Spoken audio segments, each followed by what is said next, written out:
नमस्कार दोस्तों, आप सभी का स्वागत करता हूं अपने YouTube चैनल पे। और आज बात करते हैं मृदा यानी मिट्टी की, जिसे आप इंग्लिश में बोलते हैं सॉइल। तो आपको सबसे पहले मैं ये बताना चाहूँगा कि भारत एक कृषि प्रधान देश है, जिसकी 70% जो जनसंख्या है वो गांव या कृषि रूप से जुड़ी हुई।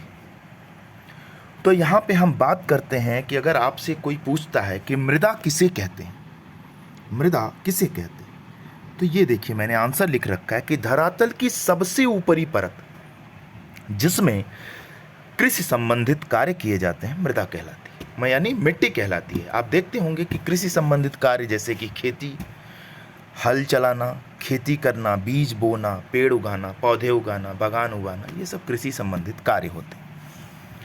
अगली बारी आती है कि मृदा को प्रभावित करने वाले कारक कौन कौन से होते हैं। जब भी आप ऐसे तरीके के अगर आपको प्रश्न मिले तो उनके उत्तर कैसे होने चाहिए। कोई भी चीज़ जैसे आपको प्रभावित कौन कौन से करता है, जैसे आपका समाज करता है, आपका वातावरण करता है, जल करता है, अनाज करता है, ये सब चीज़ें आपको प्रभावित करते हैं, जिससे आपके ऊपर इफेक्ट पड़े, जिस चीज़ के बिना आप या रह न सकें या आपके अंदर उस चीज़ के कारण बदलाव आ जाए, तो वो हो जाती है प्रभावित करने वाले कारक। तो जो मृदा है, जो मिट्टी किस प्रकार से प्रभावित होती है, वो यहाँ पे देखते हैं। देखिए सबसे पहला इन्होंने बताया तापमान। देखिए तापमान कैसे प्रभावित करता है। तापमान मतलब गर्मी। जो सूर्य का प्रकाश होता है जब वो धरातल पे पड़ता है तो वो एकदम कठोर हो जाती है, वो एकदम कठोर हो जाती है। तो ये तापमान भी प्रभावित कर ही रहा है। दूसरा होता है उच्चावच। अब देखिए उच्चावच का मतलब आपको कैसा लगा, ये क्या हो सकता है। देखिए उच्चावच होते हैं, जैसे सबसे अगर भारत की दृष्टि से देखा जाए तो सबसे बड़ा उच्चावच होता है पहाड़ या पर्वत। दूसरा होता है पहाड़ियाँ छोटी छोटी। तीसरा होता है पठार। चौथा होता है मैदान मैदान। तो इस प्रकार से ये सब है उच्चावच, ये सब है उच्चावच। इनकी क्राइटेरिया होती है। अगर उच्चावच के बारे में अगर आपको वीडियो चाहिए तो कमेंट सेक्शन में डाल दीजिएगा, मैं इसको बता दूंगा भारत के दृष्टिकोण से उच्चावच क्या है और विश्व के दृष्टिकोण से उच्चावच क्या है। तीसरा होता है चट्टान। चट्टान भी, जो चट्टान होते हैं जो कि थोड़े से पहाड़ टाइप के होते हैं, चट्टान पर्वत टाइप के होते हैं, ये चट्टान, ये अलग से इनकी परिभाषा भी होती है। तो चट्टान जो होते हैं ये भी कहीं ना कहीं मिट्टी को प्रभावित करते हैं। कैसे, इनसे जब इन पे भी वर्षा होती है तो इनसे भी टूट टूट के छोटे छोटे कण बन के वो भी मिट्टी बन जाते हैं, तो ये भी प्रभावित करते हैं। ह्यूमस, ह्यूमस और वर्षा। तो देखिए इनके बारे में छोटी छोटी चीज़ें, इनके बारे में आगे पढ़ते हैं। इसमें सब कुछ मैंने दिया है। अब देखिए चट्टान को ही मृदा का जनक कहा जाता है। अगर आपसे कोई पूछे कि मृदा का जनक या मिट्टी का जनक किसे कहा जाता है तो चट्टान को कहा जाता है। क्यों? क्योंकि भाई उसी के, अब जैसे चट्टान दो प्रकार से मृदा बना सकती है। एक तो बहुत ज़्यादा तापमान हुआ तो चट्टान क्या होता है, बहुत ज़्यादा टाइट हो गए, बहुत ज़्यादा टाइट हो गए, जिसमें उसमें छोटे छोटे दरार आ जाते हैं। फिर क्या हुआ, जब वर्षा हुई, जब वर्षा हुई तो चट्टान के धीरे धीरे छोटे छोटे कण टूट टूट के गिरने लगे, तो नीचे आए, वो मृदा में परिवर्तित हो गए। अब टूट के गिरने को क्या बोलते हैं, अपक्षय। अपक्षय, अपक्षय मतलब छोटे छोटे कणों में परिवर्तित होना, टूट कर गिर जाना। देखिए यहाँ पे मैंने लिखा है इसको कि तापमान एवं वर्षा के कारण, वर्ष के कारण नहीं, वर्षा के कारण चट्टानों के टूटने फूटने की प्रक्रिया को अपक्षय कहा जाता है। देखिए तापमान एवं वर्षा के कारण, जिस तापमान होता है तो कोई चीज़ बहुत हार्ड हो जाती है, उसके बाद जब वर्षा उस पर पानी गिरता है तो जब वो बारिश होती है तेज़ों से तो क्या होता है, धीरे छोटे छोटे छोटे छोटे उसके कण टूटने लगते हैं। तो जब टूटने के कारण जो प्रक्रिया होती है टूटने फूटने के कारण, उसे क्या बोलते हैं, अपक्षय कहा जाता है। अब आपसे अगर कोई क्वेश्चन करेगा कि अपक्षय क्या है तो आप यही लिखोगे, टूटने फूटने की प्रक्रिया। लेकिन जब आपको ज्योग्राफी में लिखना होगा तो आप कैसे बोलोगे, मृदा अपक्षय के कारण बनती है। ठीक है, अगली बार देखते हैं। अब यहाँ पे देखिए चट्टानों में अपक्षय की प्रक्रिया के कारण ही मृदा का निर्माण हो जाता है। इधर अपक्षय होता है और जब अपक्षय होता है तो उसमें छोटे छोटे छोटे छोटे छोटे छोटे कण जो वो टूट के जो बनते हैं वो क्या होता है, जमीन पे आते हैं, उसमें क्या होता है, वो मृदा बन जाती है, वो क्या हो जाते हैं, मिट्टी बन जाती है। नेक्स्ट क्या होता है, यहाँ पे देखिए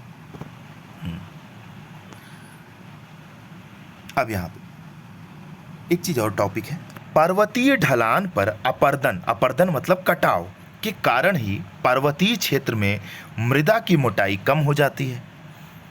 ध्यान से देखिए, सपोज करिए एक ये पर्वत है, एक पर्वत है, इस पे जो जो मिट्टी है ऊपर, लेकिन जब इस पे वर्षा होती है तो ये क्या होती है, पहले तो तेज तापमान इस पे आता है, सबसे ज़्यादा गर्मी धूप इस पे पड़ती है, उसके बाद ये धीरे धीरे ये फट जाते हैं चट्टान, इसके जो ऊपर के परत होती है पहाड़ों की वो फट जाती है, उस पर क्या होता है, वर्षा होती है।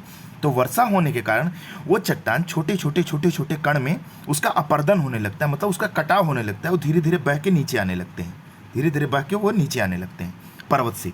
तो जो पर्वत की परत होती है उस पर क्या होता है कि उसकी जो मृदा की मोटाई है, मतलब उस पर जो मृदा की मोटाई है, उस पर जो मिट्टी की मोटाई है वो कम हो जाती है, उस पर जो मिट्टी की मोटाई होती है वो कम हो जाती है, और उसकी अपेक्षा मैदानी भागों में मिट्टी की मोटाई अधिक हो जाती है, मैदानी भागों में मिट्टी की मोटाई अधिक हो जाती है। तो इनका कहने का यही मतलब है, देखिए इनके कहने का यही मतलब है कि पर्वतीय ढलानों पर अपर्दन के कारण, मतलब कटाव के कारण ही पर्वतीय क्षेत्रों में मृदा की मोटाई कम पाई जाती है, जबकि मैदानी क्षेत्रों में मृदा की मोटाई ज़्यादा पाई जाती है। अब एक कारण और भी थे, ये चट्टान हो गए, देखिए क्या क्या हो गए, मृद तापमान हो गया, उच्चावच हो गया, चट्टान हो गए। अब ह्यूमस क्या होता है, ह्यूमस, इसके बाद का भी एक वीडियो है, आप जाके कम देखेंगे तो उसमें मैंने मृदा के प्रकार जो का एक वो थंबनेल लगा होगा, उसमें आप पढ़िएगा, जलोढ़ मृदा पढ़ाया हूँ, उसमें भी बताया हूँ ह्यूमस के बारे में। देखिए ह्यूमस क्या होता है, पेड़ पौधों की पत्तियाँ एवं सूक्ष्म जीव, कुछ पेड़ पौधे के आसपास सूक्ष्म जीव होते हैं ज़मीन पे, और उस पेड़ पौधे की पत्तियाँ एवं सूक्ष्म जीव की मिश्रण के सम्मिलित रूप को, क्या होते हैं कि पेड़ पौधे की पत्तियां होती हैं और सूक्ष्म जीव होते हैं, तो इसमें क्या होता है कि जब सूक्ष्म जीव मर जाते हैं और पेड़ पौधे की पत्तियां जो नीचे गिरती हैं तो वो सूख के एक जगह मिश्रित हो जाती हैं।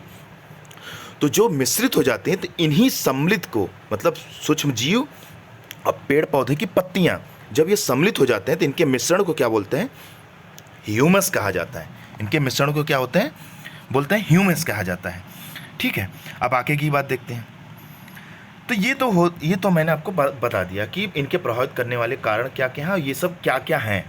अगर सिंगल वीडियो चाहिए कि ह्यूमस क्या होता है, चट्टान क्या होता है, पठार क्या होता है, पर्वत क्या होता है, तो भाई कमेंट बॉक्स में आप दोगे तो धीरे धीरे मैं बनाता रहूँगा। समय का अभाव रहता है, और उसके बाद ये सब देने के बाद भी आपको लाइक सब्सक्राइब और शेयर करने हैं। जितना ज़्यादा मुझे प्रोत्साहन मिलेगा उतना अच्छा वीडियो बनाऊँगा। तो अगली बात करते हैं। देखिए भारतीय कृषि अनुसंधान परिषद ICAR जो दिल्ली है, जो दिल्ली की एक अनुसंधान परिषद है, जो भारत की कृषि की मिट्टियों को 8 भागों में विभाजित करती है।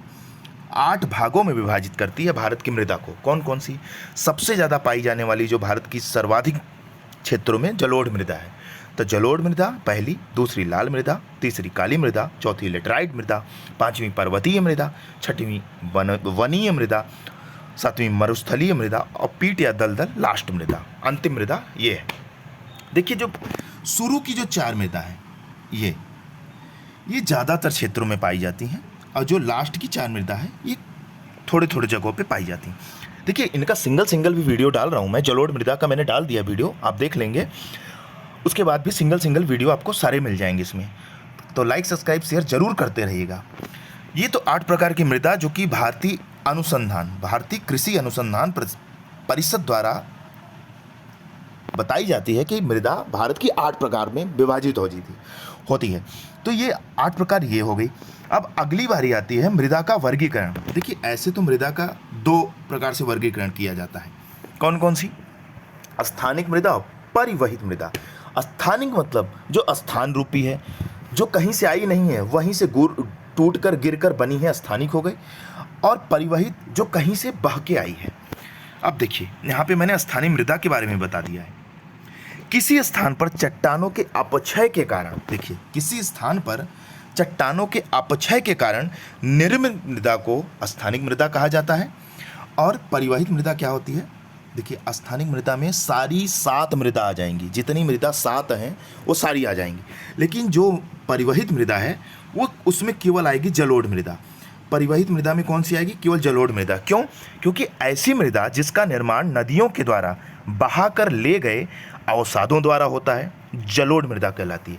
देखिए अवसादों के द्वारा, अवसाद मतलब छोटे छोटे कण जो नदियों के द्वारा बहाकर लाए जाते हैं, जैसे बालू, कंकड़, रेत, मिट्टी, कीचड़, ये सब जो नदियों के द्वारा बहाकर लाए जाते हैं, उसके द्वारा जो मृदा तैयार की जाती है वो जलोढ़ मृदा कहलाती है। जलोढ़ मृदा के बारे में पूरा एक सेशन 10 मिनट का उसमें डाल रखा हूँ, जाके देखिए, आपको एकदम एक तरीके से समझ में आ जाएगी।